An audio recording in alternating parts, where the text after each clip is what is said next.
it's Erin. It's time for another anime impression show. Today I have a special guest, Davis of TheWarpZone. Woo! Woo! He is helping me out. We are going to be first impressioning the anime Sword Art Online. Mm-hmm. Yes, it's an MMO anime, so I figured I'd ask the resident MMO expert for his help on it. Really quick before we get started, I did want to say that we've seen up to episode 8, which we cheated a little bit because I usually only watch up to episode 5, but it's fine, don't even worry about it. We're gonna try and keep it spoiler free, but we also might just get lost in discussion and have a spoiler come out. So I want you guys to know that might be some spoilers in here, so if you don't want to see those, maybe skip to the end of the video where we give our consensus about whether we're going to keep watching or not. So, you want to just get started? Let's do it. Yeah! Sword Art Online is a virtual reality MMO that seems all innocent and fun until the game's creator, Akihiko Kaiba, appears to tell the 10,000 players that if they want to log out, they must defeat all 100 levels of the game, including the final boss. And, in a rather morbid dark turn, if a character's avatar dies in the game, they die in real life, too. We follow skilled player and beta-tested Kirito as he makes friends, defeats baddies, and fights to escape Sword Art Online. It's this great setup of this like world where they're stuck in it, they can't get out in this awesome MMO. And then they just start kind of jumping, like the timeline, it just jumps like months ahead, then like 2 years ahead. Yeah. And you think that it would be a lot more like linear and a lot more, I guess like overarching. Yeah, but some episodes feel very single story, like even the tone is different. Like one was a detective episode, one was about two people like like a murder mystery. Yeah, almost like a romantic comedy. Like they keep switching genres and sort of styles, different episodes. And yeah, by like 7 episodes in, they're 2 years into the MMO, which is crazy. It's not that it's not entertaining. Like I really enjoy what it's been. It's not bad. It's just I feel it's not what I was expecting to have happen when they set up in episode 1 and 2. Like they're showing you the world, they're bringing in that, hey, all these people are trapped there. And, like, you have this big fight against beta testers and people who weren't beta testers.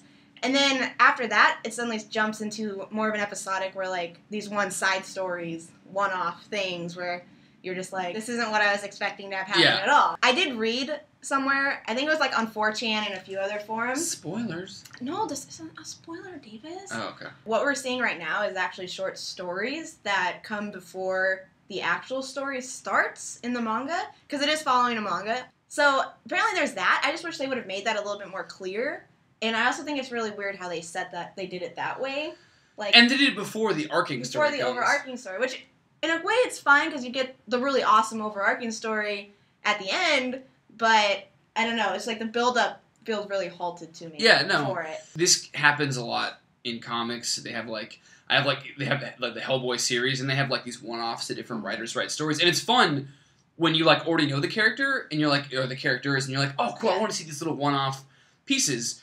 But here you're like, I want to know the characters better before I get these like individual tales. It really halted the character development, I think, especially for Kirito. You know that he's going to be better than everybody else just because he was a beta tester. Yeah, he's like the solo player. And he's the solo player, but he's like level whatever by episode 7, and you don't know how he got there. And like, low-level play is never exciting when you actually play an MMO, but it is kind of like I kind of want to see how these like how many 100,000 people? I forgot how many. It was 10,000 people. 10,000 people, like who are just like people just get thrown into this, and like you kind of want to see. They give you little bits and pieces of how people are like coping with the world, but you want to see like all this. Like I want to see the day-to-day stuff. I guess it's such a great concept that you have to put it in like 25 episodes. A lot of what you want to see, you don't get to see. Is the government doing anything? People are supposed to be dying in the real world, and we don't really know. We haven't seen very much of the bad guy. Like, they mention him at like episode 7 and 8. Like they've started mentioning him more, but before that, like there's not really any mention of him. There's nothing really about what's going on in the outside world. No, they've been in there for 2 years, and I'm like, you'd think there would be some kind of, I don't know, message from the outside world or something, but is it 2 years only inside the game, or did 2 years pass outside? This is the big thing. Did it? I think it'd be hilarious if they come out of it and they're like, you've been like gone for like a day. You're watching them adjust to life inside the game, but you're not really seeing them struggle to get out of it. It's like they became very complacent with it. Yeah. And we've watched up to episode 8, and you haven't seen much battle at all. No. There hasn't been very much. That's an interesting point. Like, the battles are They are cool because it's all set up like this. The way that the MMO, the combat in this works is like I guess you put your sword in a pose, and the game then auto plays out the animation for you. So it's these cool kind of like setups. But we're like, how many fights have there been? Like a couple, we're like a third of the way through, and there's been like a handful of like real fights. Yeah. And a lot of these are like one attack, like duel things, and you're like, okay, that's not like. Like that was really cool when it lasted for 15 seconds. Yeah. I mean, in the end, it could all come together, and like it could all pay off. Who knows? But we just don't. At this point, it's just felt kind of disappointing not to have that built up anymore. Yeah. After it was already started. Yeah. So as somebody who does play MMOs really regularly, how do you feel like they're portraying everything that happens in an MMO? It's really clever, the way a lot of things they do. I love how they do it. Like in the beginning, in the first setup, you design your own character, like your own avatar, so guys are playing girls. And then when the guy who like made the game comes in, he turns off that mode, so you look exactly like how you do. And there's like a couple scenes where it's like, wait, you said you were a girl, and it was like, you said you were like hot. It was like all these like it just playing on how like guys will pretend to be girls. Yeah. It's really funny. The idea of like player killers is in there. Like, you know, you kill the players and you turn red and everyone can see that. Guilds, it's really cool. For people that like MMOs or who play a lot of them, you'll think it's really clever. And it's fun. It's just like, oh man. And it kind of makes you want to play this game, even though they're trapped in it forever. You don't want to play that part of this game, where you're trapped inside and you die. No, but I mean, I've played enough time that it's like I've been through that. Yeah. When it comes to characters, how do you feel about the main characters and the other side characters that have been introduced? Because there's been quite a few that have been introduced just for even, like, one episode. This falls victim to what I've seen in a lot of anime, where, like, the central character is not particularly interesting. Like, he's that very, like, stoic, kind of socially awkward, weak, kind of, like, you know, just, he doesn't have a whole lot to say. The whole time, Kirito's like, I don't want to get attached to people, but like he clearly cares because he goes out of his way to help people. Yeah. And I'm like, who in Japan is like, we gotta have like really stoic characters, like stoic men. He doesn't really talk about his life, but he doesn't talk about anything, or he just is like quiet. But I want to know who he is, why he does all this stuff, and I like him. I think he has a lot of potential, but I think not seeing him fight and not even knowing we know that he's fighting to get out, but like. He has such a conflicting character for me because he is really lighthearted when he's with like Asuna, and he's really happy sometimes and seems really funny. Like, he hints at being clownish, but then all of a sudden, like, he's just a stoic, like, no emotion. All of a sudden, it's very jumping back and forth. Other characters seem very full, and they've like kind of accepted that they've been here for 2 years, like of their time, like they're gonna settle in. He's the same exact thing, wears the same clothes, like you don't even know where he sleeps. You're just like.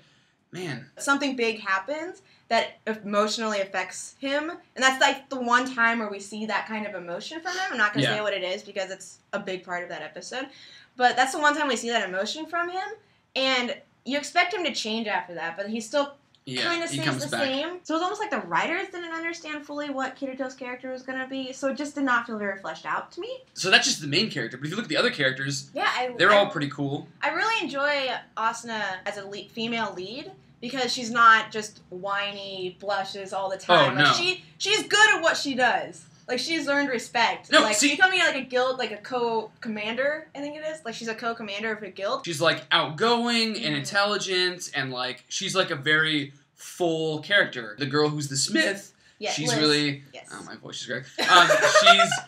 She's like kind of quirky and interesting, and has like a fun story. I guess the other guy who's like the guild guy from the first episode, I don't remember. K something. Klein. They like come back to him like once or whatever. I don't know. There's all these. He's offhandedly, randomly in some episodes. What do you think about like bad guys in the boss fights? The few that we've seen. Villain wise, we don't really have. I don't know who the clear villain is right now. They've set up. Well, I mean, they have like. It's obviously like the one guy who. Well, there's like the guy that made the game. The Akigo Kaiba. I'm hoping he's like the final boss or something. The interesting ones are the player killers, because they introduced like a bunch of them, and then they introduced the Laughing Grave, like that like this guild, and it's Laughing Grave. Oh come on, it's all this. It's pretty similar. It's all the same. And they hinted those guys are gonna be. They look like they're badasses. And oh yeah, I'm excited to see more of them. That's why I feel like we're getting more into the overarching story stuff with them being introduced. Overall characters. Kirito, I feel, could use a lot of development. Yeah, and main character aside, it's awesome. Exactly. Yeah. I think once we get into more of the overarching plot, that's going to happen. Yeah. I hope. So anyway. When it comes to the art, I'm incredibly impressed with every single episode. A1 is the anime studio behind it. Do you know anything about A1? I'm assuming you don't. Isn't it a steak sauce? It is the most delicious of the steak sauces and the most delicious of the anime viewing.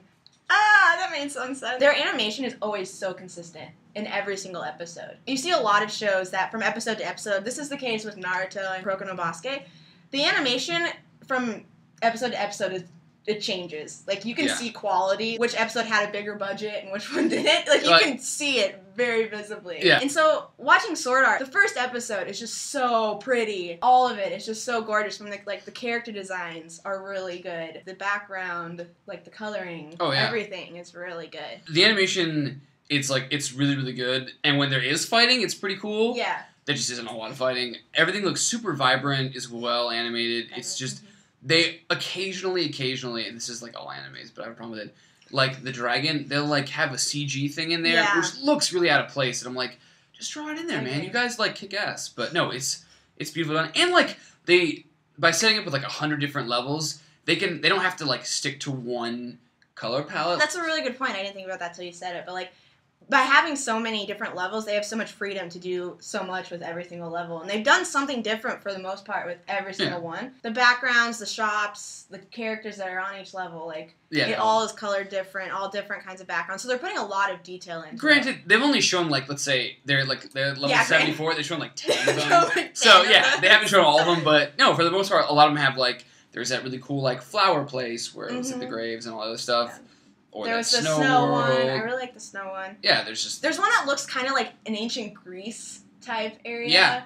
Yeah, that one was really cool. Yeah, so it's all very vibrant, fluid, pretty, and very detailed. They did a very good job with the animation. Just have some more fighting. Sometimes a butt in the shot. Sometimes, unnecessary fan service. I did not. You have a hair on your nose. Do I? Sorry. Yeah. Thank you for getting that for me. You're welcome. Well, and then there's the shot of her like stumbling on him you and just him. Spit on me. So, I'm falling apart. There's a shot of her like tripping on him, and he's like, "Oh!" and like grabs her boobs and like squeezes and like, "What are these?" That's not really animation. More just like it's such a cliche. Come on, like cliche thing. Everyone knows what boobies are, and if you're a guy, you really know what boobies are. If a girl falls on you and her chest is in your face and your hand is grabbing something squishy. It's gonna be a boob. What part of a female anatomy feels like this? Ooh, that part I didn't really enjoy. But for the most part, it's pretty fan service free. They're pretty good with that. I mean, all the fan service is in how pretty it is. Yeah. So, yeah. Yeah, cool. Overall, very superb animation, in my opinion. Just more fight scenes. I agree. Okay. When it comes to music, I love the music. I think the music, aside from the animation, the music was the first thing that drew me in. This is some epic, epic music. And the person who composed it, she is also the same person who did Fate Zero and Madoka. And both of those, I know in my first impressions for Fate Zero, I mentioned that I really liked the music. So I think it fits very well overall, too. It's the epic, pump you up, like give you the massive amounts of goosebumps. Yeah, every single time it comes on. I don't have like a whole lot of thoughts other than the music. Like it's good. It like works. It punctuates important parts. I mean, it's just like. I don't have, like, as much to say about, like, the animation, which, like, it's good music. It, like, fits the anime, and it's cool. Music is 2 thumbs up as well as everything else. Me. Okay, Davis, in your opinion, are you going to keep watching the show? I am absolutely going to keep watching it. I like it. It's a really cool concept. I also love MMO, so it fits in there. They bring up a lot of things they haven't answered yet and haven't touched on, and I will absolutely watch it, because it's also just good on top of that. Every single episode is... it draws you in emotionally. It definitely gets you to the point where you want to keep watching it. You want more out of the storyline. That we haven't gotten yet, but it definitely seems like the promise is there that we will get it. Right. So, yes, definitely going to be watching it. Thank you. You can find it on Crunchyroll, which I think is the only place you can find it right now. It might be on Hulu as well. Right. So torrents. That's illegal. Davis. Don't torrent. No. I'm sorry for all that sweat you just got. Oh, yeah, that's gross. Is there anything else you want to say, Davis? I guess once we finish it, we'll have to do a full review. A series review. Yes, definitely. Thank you so much for coming on my first impression show and discussing. And am I your first guest? You're my first guest. Dude, oh my god, yes. This is exciting. No, it's an honor to be involved, and this is an awesome anime too. So I was like, yes, let's talk. And I like play MMO, so I have something to talk about it. Yeah, exactly. I was like, I knew you liked MMO, so I thought this would be the perfect one to totally. have you come on and discuss with me. And if this does well, then I'll probably have other guests on it. So if you guys like it, let me know. Or just Davis all the time. Do you want Davis all the time? Look how sweaty and pretty he is. I'm not actually touching him because I don't want to. I'm going to go sit in front of a fan. Thank you guys so much for watching. I really appreciate it, and I will see you guys next week. Bye. Bye. Bye. Alright, let me just... I am so sweaty. I don't know how you maintain your composure. Like, you know how, like, birds fly wherever south for the winter? Yeah. I need to, like... When the summer, I need to, like, go north. I need to go, north? like, where the cold is.